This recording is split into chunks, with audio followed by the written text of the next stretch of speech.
very pleasant afternoon to all of you. This is Avinash Yadav and once again I welcome to my own YouTube channel Ananya Classes. Dear students, जैसा कि मैंने अपनी पिछली video में आपको बताया था कि what is the importance of verb, यानी किसी भी इंग्लिश ग्रामर में वर्ब की इंपॉर्टेंस क्या होती है। मैंने पिछली वीडियो में आपको वर्ब की ओरिजिन क्या है, वर्ब की डेफिनेशन क्या है, वर्ब कहाँ से लिया गया है, मैंने बहुत ही माइन्यूटली बहुत ही डीपली आपको बताया था। और इसी कड़ी में आज मैं आपको बताऊंगा कि how many parts of verb. Actual में देखिए, जब कभी हम बात करते हैं कि वर्ब के काइंड्स कितने होते हैं तो इसमें बहुत बड़ा एक कह लीजिए कि डिबेट या फिर बहुत बड़ा कंफ्यूजन है। बहुत सारी ऐसी किताबें हैं, बहुत सारे ऐसे टीचर्स हैं जो बताते हैं कि verb has two kinds, mainly transitive and intransitive. लेकिन इसमें भी बहुत कंफ्यूजन है। क्यों? क्योंकि अगर हम बात ट्रांजिटिव और इंट्रांजिटिव की करें तो हमें पता है कि transitive and intransitive are the part of main verbs. अगर मेन वर्ब्स के दोनों पार्ट्स हैं तो फिर ये काइंड्स हो ही नहीं सकते। तो आज मैं आपको अपने वीडियो के माध्यम से, अपने यूट्यूब चैनल के माध्यम से बहुत ही बारीकी से बताऊंगा कि वास्तव में वर्ब के प्रकार कितने होते हैं। तो dear friends, come to the point. जब कभी भी बात होती है काइंड्स की तो अक्सर बहुत सारी जो डिबेट्स अभी जो मैंने बताया कि बहुत सारा जो कंफ्यूजन है इसको मैं अभी दूर कर दूंगा। डियर फ्रेंड्स, अगर हम बात करें वर्ब की तो यहाँ पे हम बहुत ही बारीकी से देखेंगे और याद रखिएगा वर्ब के हमेशा दो पार्ट्स होते हैं। यानी वर्ब के अगर काइंड्स की हम बात करें तो वर्ब के टू काइंड्स होते हैं। पहला जो काइंड्स होता है उसको हम बोलते हैं मेन वर्ब। हमेशा याद रखिएगा वर्ब के केवल दो काइंड्स होते हैं। पहला होता है main verb and the second one is auxiliary verbs. Dear friends, never forget that it has only two kinds. The first kind is called main verb while the second kind is called auxiliary verb. लेकिन अभी मैं आपको यहाँ पे बहुत ही कुछ ऐसी information देने जा रहा हूँ, कुछ ऐसा नॉलेज देने जा रहा हूँ जो न कभी आपने देखा होगा न पढ़ा होगा। डियर फ्रेंड्स, मेन वर्ब को तो सभी लोग जानते हैं कि मेन वर्ब को हिंदी में क्या बोलते हैं, मुख्य क्रिया। और ऑक्सिलरी वर्ब जिसको हिंदी में हम बोलते हैं सहायक क्रिया। यानी क्रियाएं दो होती हैं, एक होती है मुख्य क्रिया और एक होती है सहायक क्रिया। मुख्य क्रिया और सहायक क्रिया क्या होती है अभी मैं आपको आगे बताऊंगा, लेकिन पहले हमको ये जानना है कि मेन वर्ब्स को और क्या क्या हम बोल सकते हैं। तो यहाँ पे देखिए, मेन वर्ब्स को हम क्या बोल सकते हैं, प्रिंसिपल वर्ब। मेन वर्ब को ही हम बोलते हैं क्या, बेस वर्ब। और मेन वर्ब को ही हम बोलते हैं लेक्सिकल वर्ब। डियर फ्रेंड्स, कभी ना मिस करिएगा।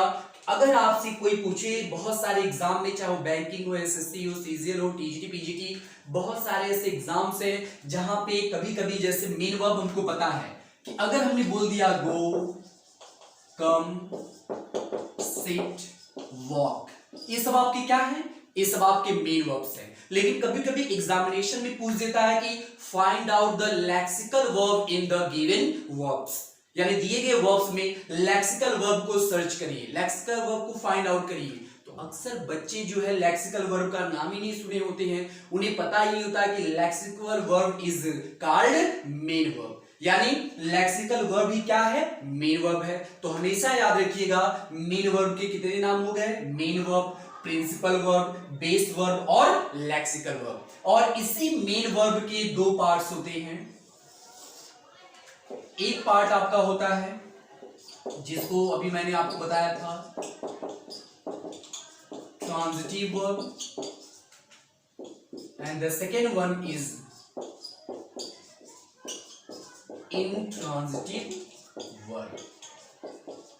हमेशा याद रखिएगा कि मेन वर्ब के दो पार्ट्स होते हैं, एक होता है ट्रांजिटिव वर्ब और एक होता है इंट्रांजिटिव वर्ब। अब आती है ऑक्सिलरी वर्ब, जिसको भी मैंने बताया था। ऑक्सिलरी वर्ब का मतलब होता है क्या आपका, helping verb. Dear friends, auxiliary verb को ही हेल्पिंग वर्ब कहते हैं, यानी इन हिंदी सहायक क्रिया। और मैं आपको एक बहुत ही विशेष जानकारी देना चाहता हूं जो आपको किताबों में या फिर कहीं पे भी सर्च करने पे नहीं मिलेगा कि ऑक्सिलरी वर्ब और हेल्पिंग वर्ब के अलावा इसको और क्या बोलते हैं। तो इसको मैंने एक नाम निजात किया है जिसका नाम है 24 फ्रेंड्स ऑफ नॉट। डियर हमेशा याद रखिएगा कि ऑक्सिलरी वर्ब को हम क्या बोल सकते हैं, 24 फ्रेंड्स ऑफ नॉट। इसका नाम मैंने ऐसा क्यों रखा, इसके पीछे एक लंबी स्टोरी है, आपको पता होना चाहिए कि अगर हम बात करें, यदि आपसे कोई पूछे how many kinds of helping verbs, यानी हेल्पिंग वर्ब्स कितने प्रकार की होती हैं, तो आपको याद रखना पड़ेगा इस फार्मूले, इस ट्रिक के साथ आप बता सकते हैं कि there are mainly 24 helping verbs in English grammar. यानी इंग्लिश ग्रामर में 24 सहायक क्रियाएं होती हैं, और जितनी भी सहायक क्रियाएं होती है, चाहे हम डू, डज, डिड की बात करें, हैज, हैव, हैड की बात करें, या फिर इज, एम, आर, वाज, वर की बात करें, चाहे मॉडल्स में हम कैन, कुड, या फिर विल, वुड, शैल, शुड या मस्ट की बात करें, ऑट टू, नीड, यानी जितनी भी हेल्पिंग वर्ब्स हैं, जितनी भी 24 हेल्पिंग वर्ब्स हैं, सबके साथ हम नॉट का प्रयोग कर सकते हैं। और यदि सारी हेल्पिंग वर्ब के साथ हम नॉट का प्रयोग कर सकते हैं, तो इसी वजह से इसका नाम क्या पड़ गया,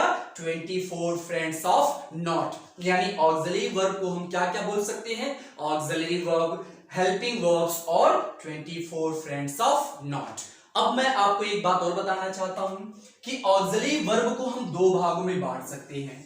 पहला आपका जो होता है, जिसको हम बोलते हैं प्राइमरी हेल्पिंग वर्ब, और जो सेकंड होता है उसको हम क्या बोलते हैं, मोडल्स।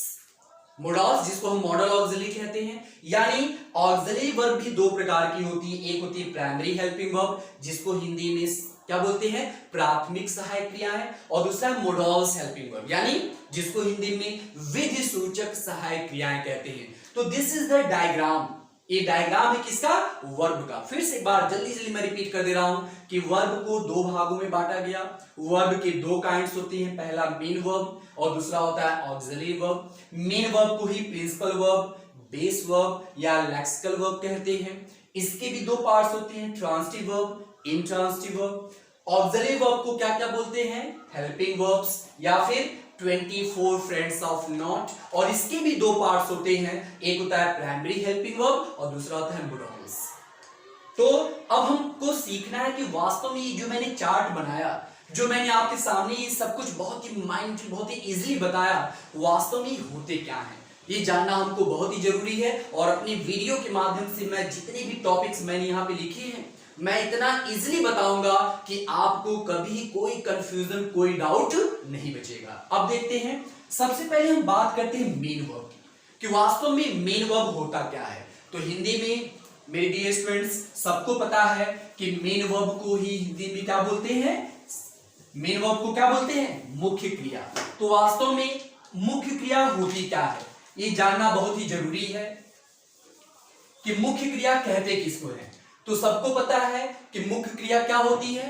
मुख्य क्रिया का मतलब कि ऐसी क्रिया जो किसी भी कर्ता के द्वारा किए गए मुख्य कार्य को बताती है। It means in English main verb क्या होती है, a verb that tells about the action of the subject. यानी ऐसी क्रिया जो किसी भी कर्ता के द्वारा किए गए मुख्य कार्य के बारे में बताती है। और इसका एक ट्रिक जो कि मैंने अपनी पिछली वीडियो में आपको बताया था कि अगर आपसे कोई पूछे कि आप मेन वर्ब को कितना इजीली कर सकते हैं, कितना इजीली आप इसको डिफाइन कर सकते हैं, तो मेरा एक फार्मूला याद रखिए, एक ट्रिक याद रखिए कि मेन वर्ब क्या होता है, early in the morning to late night what we do that is main verb. सुबह से लेकर के शाम तक हम जो भी क्रियाएं करते हैं सब क्या है, हमारे और आपके द्वारा की गई मुख्य क्रियाएं हैं। जगना, नहाना, खाना, पीना, दौड़ना, देखना, सूंघना, सुनना, बोलना, दौड़ना, लिखना, पढ़ना और लास्ट में सोना, ये सब क्या है, these are the main verbs.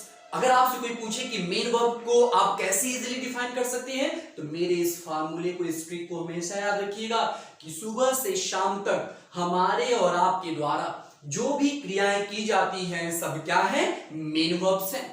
तो मेन वर्ब को आप कैसे इजीली डिफाइन करेंगे, a verb that tells about the action of the subject. जैसे अगर मैं कह दूं, फॉर एग्जाम्पल, अगर मैं जैसे कह दूं he walks, C sings a song, we play hockey. Dear students, यहां पे मैंने आपको 3 एग्जांपल्स दिए हैं. These are 3 fine examples of main verb. किस तरह आप मेन वर्ब को पहचानेंगे मैं आप बहुत ही इजीली यहां पे बताने जा रहा हूं. यहां पे सबको पता है, बहुत ही बेसिक ग्रामर है कि he, she और we, these are the subject in the form of pronouns. ये प्रोनाउंस है और किस रूप में है? सब्जेक्ट के रूप में है. कोई प्रॉब्लम नहीं. अब देखते हैं कि अगर ये आपके सब्जेक्ट्स हैं, if they are the subjects, definitely they will do anything. ये कोई ना कोई कार्य अवश्य करेंगे. तो इनके द्वारा कुछ क्रियाएं की गई हैं, जैसे लड़के के द्वारा, उसके द्वारा वॉक मतलब टहलने का कार्य, सी लड़की के द्वारा गाने का कार्य, वी मतलब हमारे द्वारा, प्ले मतलब खेलने का कार्य. तो तीनों जो आपके सब्जेक्ट्स हैं, इन तीनों सब्जेक्ट्स के द्वारा कुछ न कुछ क्रियाएं की गई हैं, कुछ न कुछ मुख्य कार्य किए गए हैं और वो मुख्य कार्य ही आपके क्या है? मेन वर्ब्स हैं. तो याद रखिएगा यहाँ पे वॉक, सिंग और प्ले जो है ये क्या आपके हैं? मेन वर्ब्स हैं. तो डियर स्टूडेंट्स, मेन वर्ब बहुत ही इजी होता है. मेन वर्ब्स को आप मेरे इस वीडियो के द्वारा बिल्कुल ही आसानी से समझ सकते हैं, किसी को समझा सकते हैं कि मेन वर्ब क्या होता है.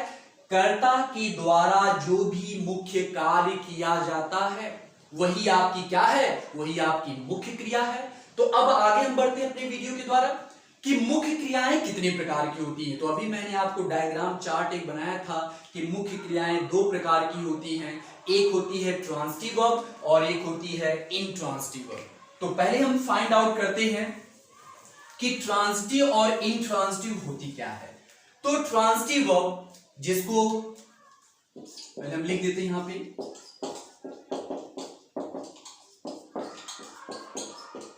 Transitive verb.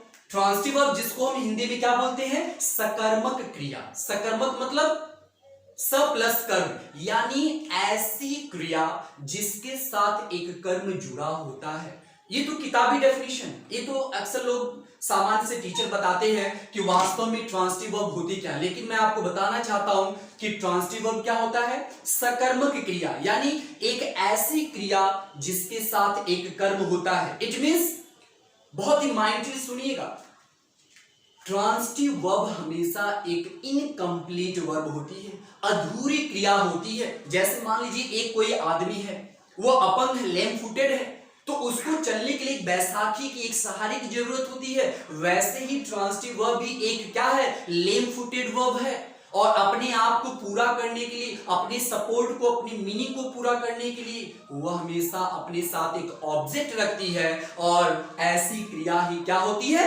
ट्रांजिटिव वर्ब होती है. तो इसकी डेफिनेशन बहुत ही आसान है. ट्रांजिटिव वर्ब क्या होती है? अ वर्ब, मैं लिख देता हूं यहां पे, a verb that keeps an object to complete its meaning is called